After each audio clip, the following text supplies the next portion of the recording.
انسان کی زندگی میں کچھ چیزیں ایسی ہوتی ہیں جن کے بغیر زندگی گزر نہیں سکتی۔ اتنی دیر تک جتنی دیر تک وہ چیز اس کے پاس موجود ہوتی ہے اسے نہ اس بات کا ادراک ہوتا ہے نہ احساس ہوتا ہے، لیکن جب وہ چیز اس کے پاس سے رخصت ہو جاتی ہے، اس کے پاس کسی وجہ سے خدا نہ خواستہ وہ چیز موجود اور محفوظ نہیں رہتی، پھر اسے احساس ہوتا ہے کہ ایک بہت بڑی نعمت تھی میرے پاس، وہ مجھ سے چلی گئی۔ ہماری زندگی کے اندر بہت ساری ایسی چیزیں ہیں کہ اگر وہ ہم سے رخصت ہو جائیں، خدا نہ کرے، تو پھر ہمیں بڑی شدت سے احساس ہوگا کہ یہ نعمت کتنی بڑی ہے۔ آپ کوس و قزح کے رنگ دیکھتے ہیں، دھوپ اور چھاؤں میں لوگوں کے چہروں کو ملاحظہ کرتے ہیں، آپ اپنے بچوں کو محبت کی نظر سے دیکھ کر دل کو ٹھنڈا کرتے ہیں، آپ اپنے ماں باپ کو محبت کی نظر سے دیکھ کر کامل حج کا ثواب حاصل کرتے ہیں، قرآن مجید کی زیارت کر کے آپ اپنے دل میں بہت سارا سرور محسوس کرتے ہیں، لیکن یہ ساری نعمتیں اتنی دیر تک آپ کے پاس ہیں جب تک آپ کے پاس آنکھ کی نعمت موجود ہے۔ اگر یہ رخصت ہو جاتی ہے نا، اگرچہ اتنی ساری نعمتوں میں یہ ایک نعمت ہے، لیکن آپ آنکھ نہیں ہے تو آپ کو تو اپنوں کا احساس بھی نہیں، آپ تو اپنوں کے چہرے بھی دیکھ نہیں پائے۔ کوئی بھی نعمت جو آپ کے پاس ہے، آپ کبھی محسوس کریں کہ اگر اس نعمت کا وجود ہمارے پاس نہ ہوتا تو ہماری کیفیت کیا ہوتی۔ یہ سانس ہے، ہم 2 دفعہ سانس کا استعمال کرتے ہیں، ایک دفعہ اندر جاتی ہے اور ایک دفعہ باہر آتی ہے۔ اگر اندر نہ جائے تو بھی مسئلہ ہے، چلی گئی ہے لوٹ کر باہر نہ آئے تو بھی بہت بڑی مشکل ہے۔ تو اس کا اندر اور باہر جانا یہ زندگی کا احساس ہے۔ اگر کبھی سانس اکھڑنے لگے اور آپ کے سینے میں آپ کی سانس اٹکنے لگے تو ایک بہت بڑی تشویش ہے، ایک بہت بڑی آکسیجن ہے، پوری طرح سے انسان کو قید کر دیا جاتا ہے، اور وہ کہتا ہے کہ میرا تو سارا وجود سلامت ہے، ہاتھ کام کر رہے ہیں، پیر کام کر رہے ہیں، آنکھیں کام کر رہی ہیں، زبان کام کر رہی ہے، سب کچھ ٹھیک ہے، صرف سانس اکھڑ گئی ہے۔ تو انسان محسوس کرتا ہے کہ یہ ساری چیزیں سلامت ہونے کے باوجود میرے کسی کام کی نہیں۔ آپ کے پاس جتنی بھی نعمتیں ہیں ان کو اگر آپ شمار کریں تو کبھی آپ کہیں گے کہ ساری نعمتوں میں آنکھ زیادہ ضروری ہے، کبھی کہیں گے کان زیادہ ضروری ہے، کبھی کہیں گے زبان زیادہ ضروری ہے، کبھی کہیں گے دل زیادہ ضروری ہے، کبھی کہیں گے روح زیادہ ضروری ہے، لیکن میں آپ سے عرض کروں ان ساری چیزوں کے بغیر گزارا ہو سکتا ہے، رسول کائنات کی غلامی کے بغیر گزارا نہیں ہوتا۔ کیوں؟ اس لیے کہ اگر حضور کی شفقت نہ ہو، نبی پاک علیہ السلام کی رحمت نہ ہو، وہ ابن القیم نے ایک جگہ پہ کہا تھا کہ یہ حضور نے ہمیں انسان بنایا ہے، یہ نبی پاک علیہ السلام نے انسانیت کے اسباق پڑھائے ہیں، اخلاقی رویے کیا ہوتے ہیں حضور نے بتلائے ہیں، اگر حضور کا کرم نہ ہوتا تو انسان ایک دوسرے کو کاٹ کے کھاتا۔ یہ حضور نے بتلایا ہے کہ تم نے کس طرح زندگی کو گزارنا ہے۔ محبوب کریم علیہ السلام کا وجود نور ایک ایسی چیز ہے کہ اگر وہ کائنات سے معاذ اللہ سائڈ پہ کر دیا جائے تو اس کائنات کا قائم رہنا کسی صورت بھی ممکن ہے ہی نہیں۔ اسی لیے تو اقبال نے کہا تھا کہ ہو نہ یہ پھول تو بلبل کا ترنم بھی نہ ہو، چمن دہر میں کلیوں کا تبسم بھی نہ ہو نہ یہ ساقی تو پھر میں بھی نہ ہو، خم بھی نہ ہو، اور بزم توحید بھی دنیا میں نہ ہو، تم بھی نہ ہو۔ وہ بڑی بات کہہ گئے ہیں، میں نے بھی اس کو کوئی نہیں کھولنا، کہتے ہیں بزم توحید بھی دنیا میں نہ ہو، تم بھی نہ ہو، خیمہ افلاق کا استادہ اسی نام سے ہے، اور نبض ہستی تپش آمادہ اسی نام سے ہے۔ تو اقبال پھر ہمیں کرنا کیا ہے؟ کہنے لگے کرنا آپ کو یہ ہے کہ قوت عشق سے ہر پست کو بالا کر دے اور دہر میں اسم محمد سے اجالا کر دے، یہ کرنے کا کام ہے۔ اس رستے پہ آپ چل پڑیں میرے بھائی۔ پہلی امتوں کے آپ تذکرے پڑھ لیں، کتابوں میں موجود ہیں، سورہ اعراف کو دیکھ لیں، اس میں بہت ساری چیزوں کا تذکرہ کر دیا گیا ہے، اور بھی قرآن مجید کی بے شمار صورتیں ہیں، آپ ان کو دیکھ لیں، اس پر غور کر لیں۔ جب قومیں نہیں مانتی تھی، انکار کرتی تھیں، تو اللہ تبارک و تعالیٰ انہیں تباہ کر دیتا تھا۔ بات نہیں مانی، ختم ہو گئی۔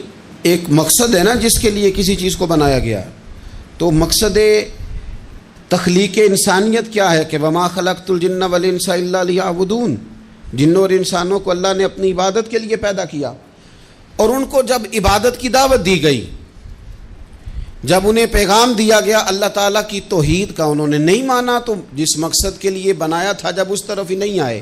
یہ پنکھا لگایا جاتا نا ہوا کے لیے، تو اگر پنکھا ہوا نہ دے تو اس کا کوئی چھت پہ کام ہے؟ اس کو اتار کے تو آپ سکریب والے کے پاس بھیج دیں گے، بھئی ختم ہو گئی بات۔ تو مقصد جو تھا نا اللہ کی عبادت تھی، تو جب قومیں اللہ کی عبادت کی طرف نہیں آئیں تو اللہ نے انہیں تباہ کر دیا اور صفحہ ہستی سے مٹا دیا۔ اللہ تعالیٰ کے پیارے محبوب علیہ السلام نے کفار مکہ کو، قریش کو، عالم عرب کو، عالم انسانیت کو دعوت دی، وداعیا الی اللہ باذنہ وسراجا منیرا۔ اس منصب پر فائز ہو کر حضور نے دعوت دی۔ جب انہوں نے دعوت کا انکار کیا، حضور نے انہیں عذاب سے ڈرایا، اللہ کے عذاب سے، چونکہ حضور نذیر ہیں۔ انہوں نے یہ کہا کہ اگر آپ کہتے ہیں نا کہ ہم پر عذاب آئے گا تو پھر آپ وہ عذاب لے آئیں، ہم پہ آئے۔ جب کوئی آدمی منہ سے تباہی مانگے، جب کوئی شخص اپنے منہ سے یہ کہے کہ کر لیں جو ہوتا ہے معاذ اللہ، تو اگر تو سامنے والا کمزور ہو تو شاید وہ کچھ نہ کر سکے، لیکن یاد رکھنا کئی دفعہ کمزور ہوتا ہے تو کچھ نہیں کرتا، تو کئی دفعہ مہربان بڑا ہوتا ہے، رحمان اور رحیم کئی دفعہ کرم نوازی کرتا ہے۔ جب انہوں نے کہا نا کہ لائیں وہ عذاب ہے محبوب جس کا آپ وعدہ کرتے ہیں، تو اللہ نے کیا فرمایا؟ فرمایا وما کان اللہ لیعذبہم وانت فیہم۔ محبوب رب کی یہ شان ہی نہیں کہ انہیں عذاب دے، کیوں؟ اس لیے کہ آپ ان کے درمیان موجود ہیں۔ اے محبوب علیہ الصلوۃ والسلام، اللہ کی یہ شان نہیں کہ انہیں عذاب دے اس حال میں کہ آپ ان کے درمیان موجود ہیں۔ آپ میری بات کو سمجھیں گے، غور کریں گے کہ کافروں کے درمیان اگر حضور موجود ہوں تو عذاب نہیں آتا، تو قیامت میں جب حضور مومنوں کے بیچ موجود ہوں گے، مجھے کہہ لینے دو نا کہ اساں جے ہاں گناہیاں دا جدوں اعمال نامہ پھرول ہوئے، پھر ذرے ذرے نے سامنے آ جانا ہے، جو جو منہ تھی بولیا بول ہوئے، اساں بھی کول حضور دے بیٹھ رہنا ہے، لکھ عمل ترکڑی تول ہوئے، او دے کولوں بھی رب نے حساب لینا ہے جیڑا بیٹھا ہی محمد دے کول ہو صلی اللہ تعالی علیہ وسلم، او دے کولوں بھی رب نے حساب لینا ہے جیڑا بیٹھا ہی محمد دے کول ہوئے، جس کو کہتے ہیں قیامت حشر، جس کا نام ہے، جس کو کہتے ہیں قیامت حشر، جس کا نام ہے۔ تیرے دیوانوں کے لیے وہ دن تو جشن عام ہے، زیارت ہوگی نا حضور کی، تیرے دیوانوں کے لیے وہ دن تو جشن۔ اور ایک شاعر نے اور بات کھول دی، کہنے لگا ہر نظر کانپ اٹھے گی محشر کے دن، خوف سے ہر کلیجہ دہل جائے گا۔ اچھا جی پھر کیا ہوگا؟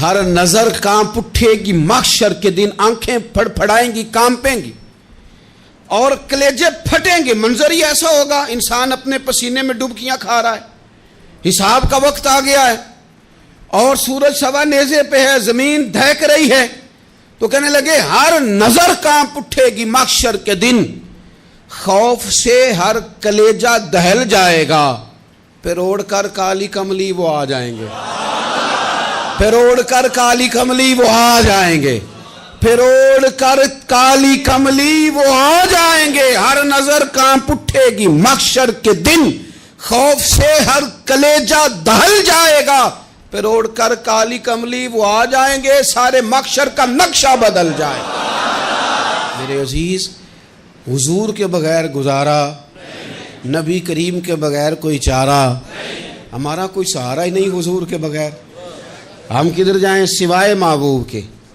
اس لیے نا صحابہ اس بات پر مطلع ہو گئے تھے، وہ نا بڑی بڑی دھیمی دھیمی باتیں پوچھتے رہتے تھے، اطلاع مل گئی تھی نا کہ اصل کرنا کیا ہے۔ تو جو رازدار لوگ ہوتے ہیں نا وہ پھر دھیمے دھیمے راز کی باتیں کرتے ہیں، حضرت انس بن مالک حضور کے خادم تھے. اماں نے دے دیا تھا حضور کی بارگاہ میں. کہتے ہیں میں 10 سال مدینے میں حضور کی نوکری کرتا رہا, تو قریب سے دیکھا تھا نا سارا کچھ.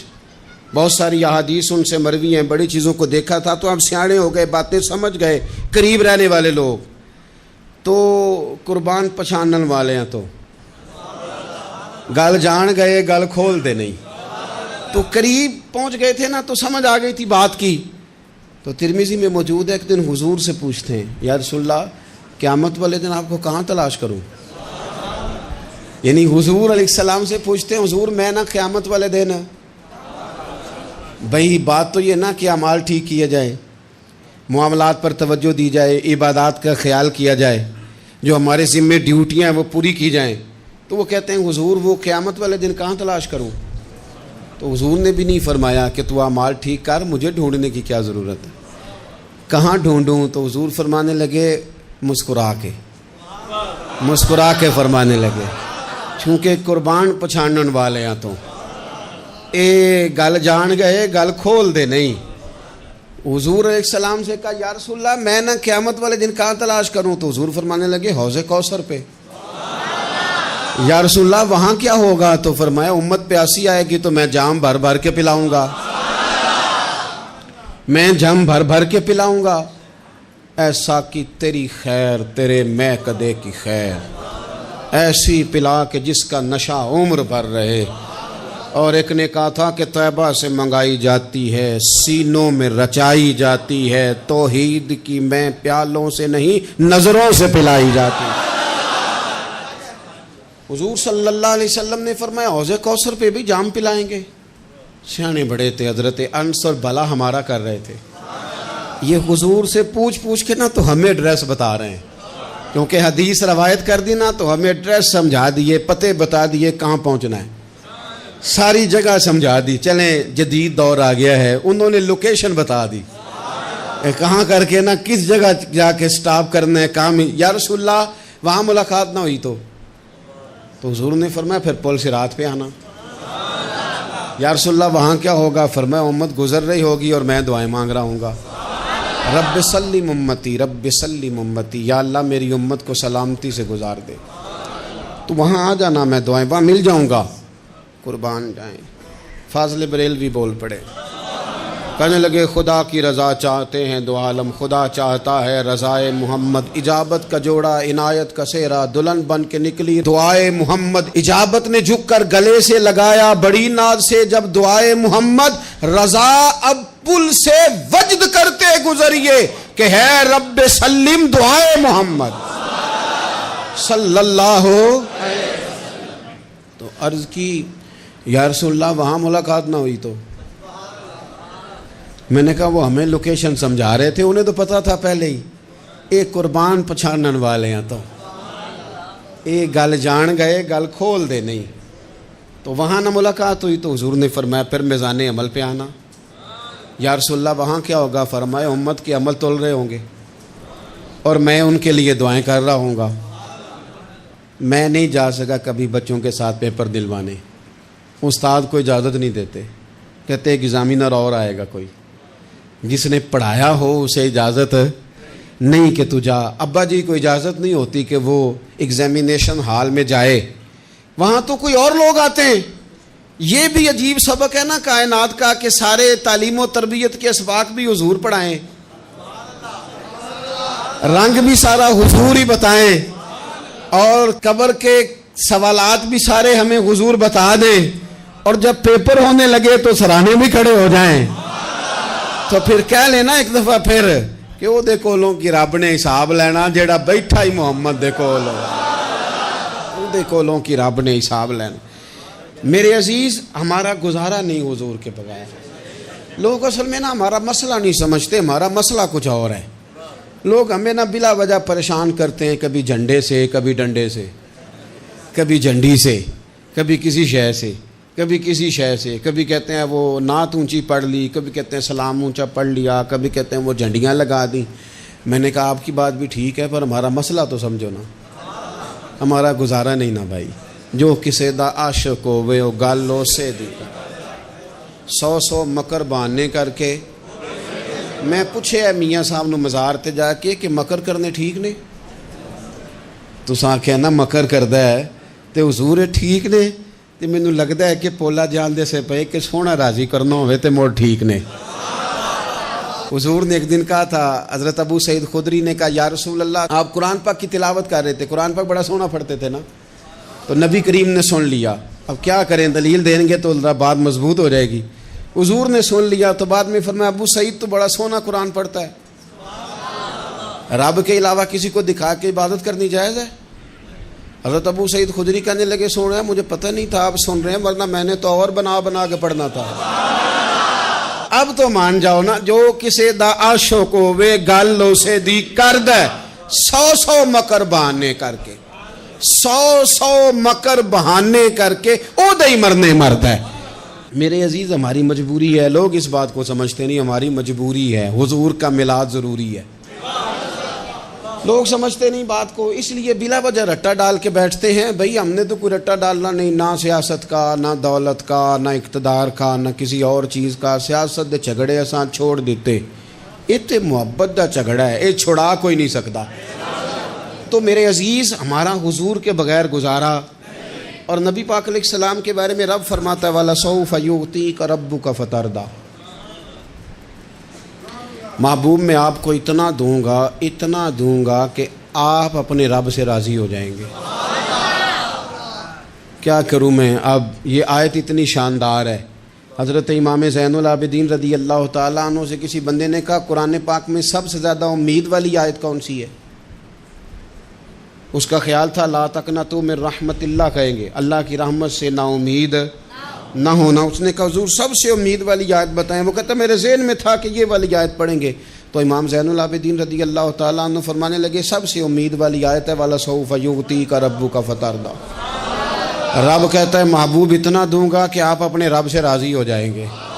آیت نازل ہو گئی تو حضور پتہ کیا فرماتے ہیں صحابہ سے؟ فرماتے ہیں رب کہتا ہے حبیب تجھے راضی کرنا ہے، اور جب تک میرے سارے غلام جنت میں گئے نہ میں نے اللہ سے راضی ہونا ہی نہیں، میں نہیں راضی ہوتا اللہ سے۔ سارے جائیں گے تو تب تو میں تو کہتا ہی رہوں گا نا قربان پچھانن والے آتا، او گل جان گئے پر گل کھول دے، او گل کھول دے نہیں، پتہ چل گیا بات کا۔ حضور کے بغیر گزارا، حضور کے بغیر کوئی چارہ ہی نہیں۔ اور خود حضور کیا فرماتے ہیں؟ یہ سنن ابن ماجہ ہے، میرے رسول پاک صلی اللہ تعالیٰ علیہ وسلم ارشاد فرماتے ہیں، حدیث کے راوی حضرت ابو موسیٰ اشعری رضی اللہ تعالیٰ عنہ، حضور فرماتے ہیں کہ اللہ نے مجھے اختیار دیا۔ یا رسول اللہ کس بات کا؟ فرمایا رب نے اختیار دیا میں چاہوں تو آدھی امت بغیر حساب کے جنت چلی جائے، اور میں چاہوں تو اللہ سے اختیار لے لوں کہ یا اللہ مجھے شفاعت کا حق دے، میں سفارش کرتا جاؤں اور تو انہیں معافی دیتا جائے۔ یہ مجھے اختیار دیا اللہ تعالیٰ نے۔ تو حضور کیا فرماتے ہیں؟ فرماتے ہیں وہ آدھی امت والا سودا نہیں میں نے قبول کیا، میں نے نہ شفاعت لی ہے، کیونکہ یہ عام تر ہے اور یہ کفایت کرنے والی ہے، یہ عام بھی ہے اور کفایت کرنے والی بھی ہے۔ اور حضور نے یہ لفظ کہے، یہ سنن ابن ماجہ کتاب الزہد دیکھیے گا، اس میں روایت مل جائے گی۔ حضور فرماتے ہیں یاد رکھو تمہارا کیا خیال ہے کہ میری یہ شفاعت پرہیزگاروں کے لیے؟ خود جملہ استفہامیہ سے بات کرتے ہیں، تمہارا کیا خیال ہے کہ میری یہ شفاعت جو قیامت میں سفارش کروں گا تو پرہیزگاروں کی کروں گا؟ حضور فرماتے ہیں نہیں، میں قیامت میں گناہگاروں کی سفارش کروں گا، میں گناہگاروں کی سفارش کروں گا، گناہگاروں کے لیے عرض کروں گا اللہ کی بارگاہ میں۔ کچھ دن پہلے میں کہیں پڑھ رہا تھا کسی کا مضمون، اس نے تشبیہ کس طرح کی دی ہے مجھے پتہ نہیں، لیکن لکھ دی بات، کہنے لگے ایک وکیل ہوتا ہے ایک شفیع ہوتا ہے، ایک وکیل ہوتا ہے ایک، حضور وکیل نہیں ہمارے، حضور ہمارے شفیع ہیں، شفاعت کرنے والے ہیں۔ وکیل یہ کہتا ہے جج صاحب سے کہ یہ جس کا میں وکیل ہوں نا اس نے نا غلطی کوئی نہیں کی، اسے معاف کر دیں۔ وکیل یوں بحث کرتا ہے، کہتا ہے اس نے کیا ہی نہیں، جرم معاف کریں۔ اور جو شفیع ہوتا ہے نا وہ کہتا ہے مالک اس نے سارے کیے، تو میرے آنے کی لاج رکھ اور اسے معاف کر دے۔ یہ وکیل اور شفیع کا یہ فرق ہوتا ہے کہ شفیع کہتا ہے سونے سارے کیے ہیں، بڑے بڑے پاپ کیے ہیں، پر میں جو آ گیا ہوں تو مہربانی کرنا معافی دے دے۔ میرے عزیز، حضور کے بغیر کہیں بھی گزارا نہیں ہے۔ ہم نے نا جب یہ بات سمجھ لی، اور پتہ ہے نبی کریم صلی اللہ علیہ وسلم نے آگے بڑھ کے خود بھی کئی مقامات پر اس بات کو کھول کر مختلف انداز میں بیان کیا۔ حضرت عبداللہ ابن عباس رضی اللہ تعالیٰ عنہ کی روایت آپ دیکھ لیں، یہ آپ کو مستدرک میں ملے گی۔ حضور صلی اللہ علیہ وسلم فرماتے ہیں قیامت کے دن اللہ تعالیٰ انبیاء کے لیے نور کے ممبر بچھائے گا، ہر نبی ممبر پہ بیٹھ جائے گا، ہر پیغمبر علیہ السلام اپنے ممبر پہ جلوہ فروز ہو جائیں گے، ہر پیغمبر۔ لیکن حضور فرماتے ہیں میرا ممبر خالی ہوگا۔ یا رسول اللہ صلی اللہ تعالیٰ علیہ وسلم آپ کا ممبر کیوں خالی ہوگا؟ حضور فرماتے ہیں میں ممبر چھوڑ کے رب کی بارگاہ میں کھڑا ہو جاؤں گا، اور اس ڈر سے کھڑا ہو جاؤں گا کہیں ایسا نہ ہو کہ میں جنت میں چلا جاؤں اور میری امت رہ جائے۔ میں اپنی امت کی سفارش کروں گا، رب میری امت کی سفارش قبول کرے گا۔ فرماتے ہیں میں اتنی سفارش کروں گا کہ جہنم کا دروغہ مجھ سے کہے گا کہ محبوب کمال ہو گئی، آپ نے تو اپنا کوئی غلام دوزخ میں رہنے نہیں دیا، سارے آپ نے نکال دیے۔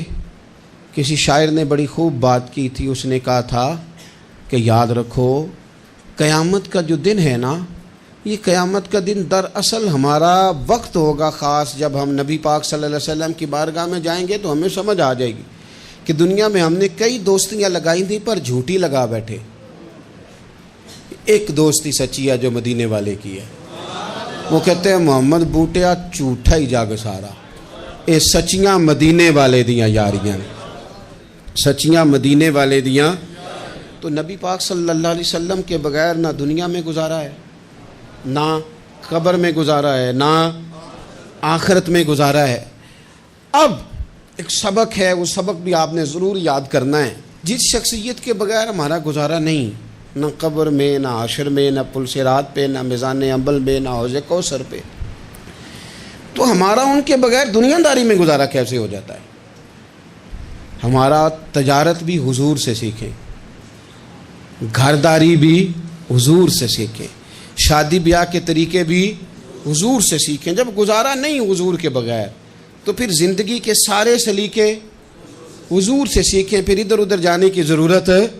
حضور کی سیرت کو پڑھیں، سوانے کو پڑھیں، حیات مبارکہ کا مطالعہ کریں۔ یہ جو ہم میلاد کا جلوس لے کے نکلتے ہیں نا، جب ہم نے نا بہت ساری چیزوں کو سطحی سا سمجھ لیتے ہیں معاذ اللہ بعض اوقات۔ یہ جب ہم میدان میں نکلتے ہیں نا، میلاد کے جلوس میں حضور کے نام کا نعرہ لگاتے ہیں، تو ہم نہ للکارتے ہیں اس نظام کو جو نظام حضور سے پہلے تھا۔ امیر غریب کی تقسیم تھی، ذات برادری کی تقسیم تھی، چھوٹے بڑے کی تقسیم تھی، گورے کالے کی تقسیم تھی۔ ہم جب میدان میں نکل کے نعرہ لگاتے ہیں تو ہم اس نظام کو للکارتے ہیں، ہم کہتے ہیں وہ نظام نہیں چلے گا، اب حضور کا میلاد ہو گیا ہے۔ اب نظام وہ ہے کہ جس پلیٹ میں ابو بکر صدیق کھانا کھائیں گے اسی میں بلال حبشی بھی کھائیں گے۔ اب نظام وہ ہے کہ اگر غریب آدمی جرم کرے گا تو سزا ملے گی، تو اگر گورنر کا بیٹا جرم کرے گا تو سزا اسے بھی ملے گی۔ اب حضور کا نظام آ گیا، ہم اس نظام کی طرف بڑھتے ہیں۔ اپنے آپ کو حضور کے قدموں کی طرف مائل کریں۔ میلاد صرف 1 سے 12 ربیع الاول تک نہیں، میلاد سارا سال ہے، ذکر میلاد سارا سال ہے، میلاد کی محافل سارا، اور میلاد صرف مسجد میں نہیں، گھر میں بھی ذکر میلاد، دکان میں بھی ذکر میلاد۔ ذکر میلاد سے مراد حضور کی تعریفیں، نبی پاک کی شانیں، حضور کی باتیں، آ میرے دل آمنہ کے لال کی باتیں کریں، چہرہ والشمس کے اجلال کی باتیں کریں، اپنی طبیعتیں حضور کے ساتھ لگائیں، اپنے آپ کو حضور کے قدموں سے وابستہ کریں اور عشق کریں نبی پاک سے۔ سورج ٹردا نال برابر، نال برابر، دن کیوں لنگدا